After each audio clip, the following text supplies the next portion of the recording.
Barstool Sports founder Dave Portnoy is on a $5.4 million winning streak. He's placed massive bets on some of this year's biggest sporting events. The man himself, Dave Portnoy, joins me now. We all want to know, Dave, which sporting events did you bet on to win all that money?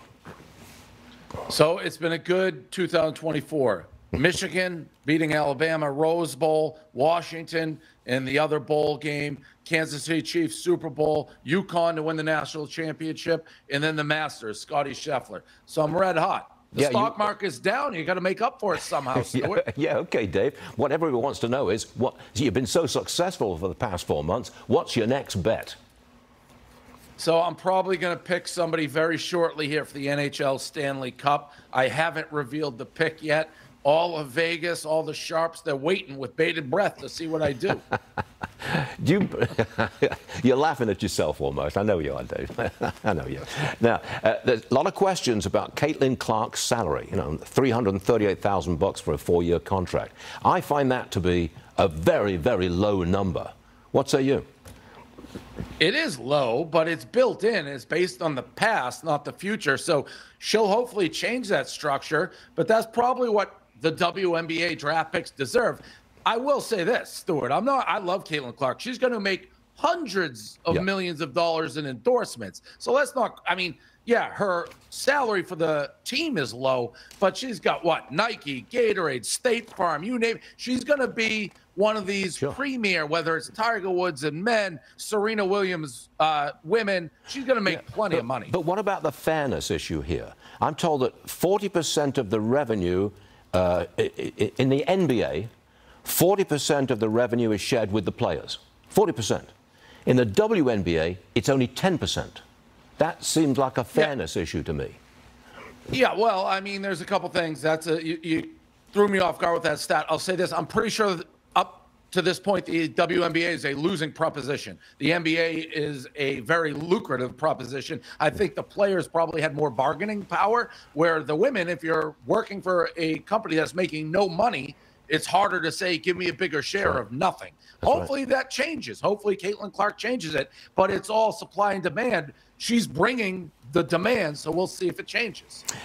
Congratulations, Dave. Barstool Sports, you've been raising money for the fallen sheriff, Lieutenant Michael Husuk.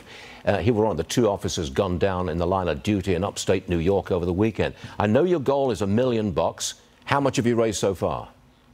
We're over 800 grand. I'm still matching every penny that we make. I'm personally matching. We will get to the $1 million, because if we don't, I'll just put it in. But I'd like to get to $1 million.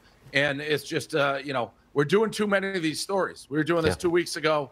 And it's sad, and I'm glad that we can support. Have you got any? Do you have any political views on this? Our police officers are under attack all across the country. Is there a political viewpoint that you want to put out on that? Well, I think we got to support the police and first responders. Obviously, there's a few bad apples to everything. I think we moved too far. We need law and order in this country.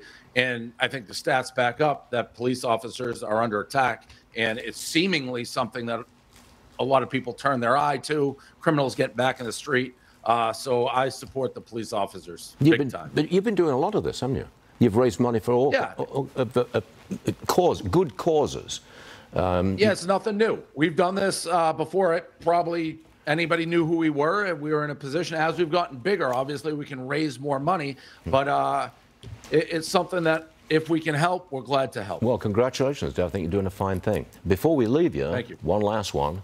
We know you have a dog, the now famous Miss Peaches. This show, we've been discussing time off work for pet bereavement. You want to get into this discussion? Where do you stand on days off for pet bereavement?